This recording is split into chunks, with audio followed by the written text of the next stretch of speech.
Hey everyone, welcome to the new season of The Amazing Journey. Today, we uncover its electric chair mysteries. It's a super gadget that can easily send adults up to the second floor. How wild is that? Just as IOU was about to react, a figure in a white dress suddenly popped up in the hallway, leaving him speechless. He kept quiet because, hey, nobody brought any guns. Then everyone happily chose their rooms. Of course, considering IOU's special situation, the other sisters avoided him, which was a bit sad. Upon arriving next door, he spotted some marks in the door frame, like a kid's height chart. This place used to be, but IOU was about to open the door when Old White gave him a scare that made his heart race. Maybe solving the heart problem first would be better. Luckily, his besties IOU found another room and instantly invited him over. What a darling. But stepping in, he was freaked by wall puppets, yet knowing his friend's love stayed. But once night fell, the weird stuff began. Just as IOU was settling down, he heard footsteps outside the door, identity unknown. Then, a note slid through the door crack, making him think the girls were pranking him, giving him a good laugh. Stepping outside, he found the hallway completely empty. Talk about a head-scratcher. Just as he was feeling anxious, another note flew out from behind the window, saying right here, which was kinda creepy. Looks like the room was locked ages ago.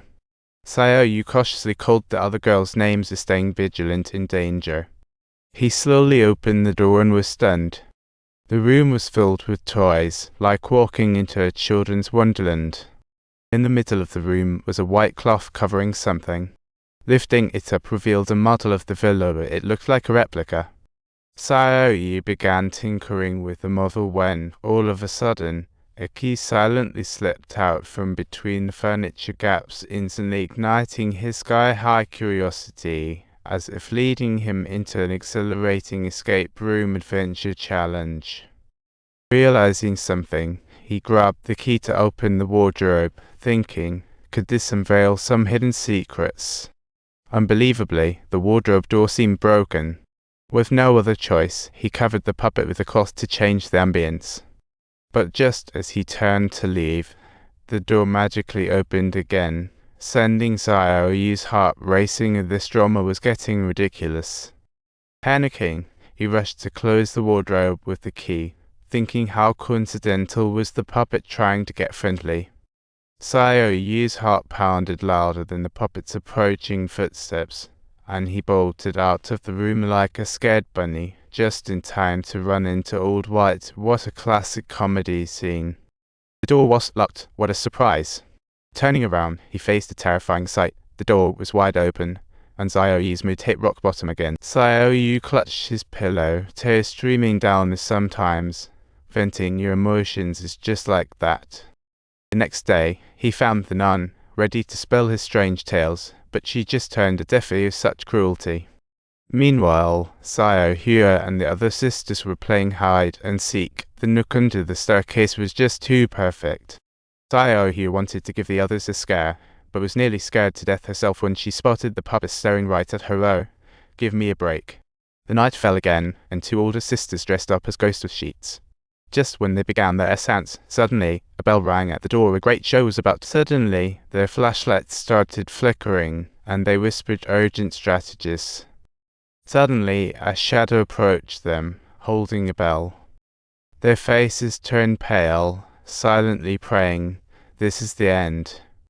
When they confirmed, they realized it was the nun. They thought it was Old White's wife trying to scare them and broke into laughter. But when Old White said it's nonsense, they sighed and thought they had to tough it out through this farce. The next day, the nun visited Old White's wife and found she truly was paralyzed, stuck in bed for years. Hiding behind the door, IOU felt uneasy, ready to leave, but then spotted a photo of Annabelle on the wall. It was a clue. She secretly took the picture back to her room and realized that covering Annabelle's photo made it emit a terrifying glow. Too spooky.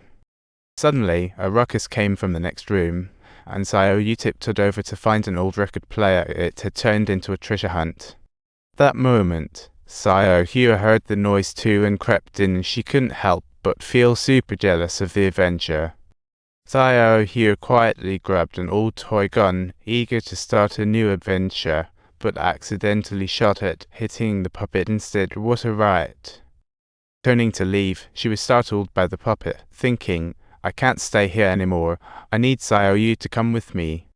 But when she asked Xiao Yu, she was flat out rejected, making Xiao Yu storm off in disappointment. Meanwhile, at this very moment, Xiao Yu noticed a notebook on the table and was fully absorbed in reading it when, all of a sudden, the door was slammed shut with a bang, which really frightened her quite a bit. The little puppets raised their hands, all waving at Xiao Yu. The scene was utterly ridiculous, just like a horror movie. Rather than running, Xiao Yu grew more curious and slowly approached the model of the villa, eager to uncover its secrets. What's happening? Help me. What do you need? Your heart. This chaos scared Xiao Yu to the core as she hurried to crawl out the door, but Xiao Yu still showed no signs of letting her off the hook. She yelled out for everyone, but it felt like every corner of the room was stuffed with silence. Things were likely turning grim. There was no way she'd turn back. She decided to take the electric chair downstairs, but a few moments later, it automatically sent her back upstairs. Just then, her shoe suddenly fell from the rooftop, causing her to endure a comical yet intense fall. When she returned from the hospital the next day, she told the nun everything, but the nun still wouldn't believe her, which was such a letdown. The nun insisted Xiao Yu was just adjusting to her new home and that things would get better, but little did she know, Xiao Yu was secretly plotting her surprise attack.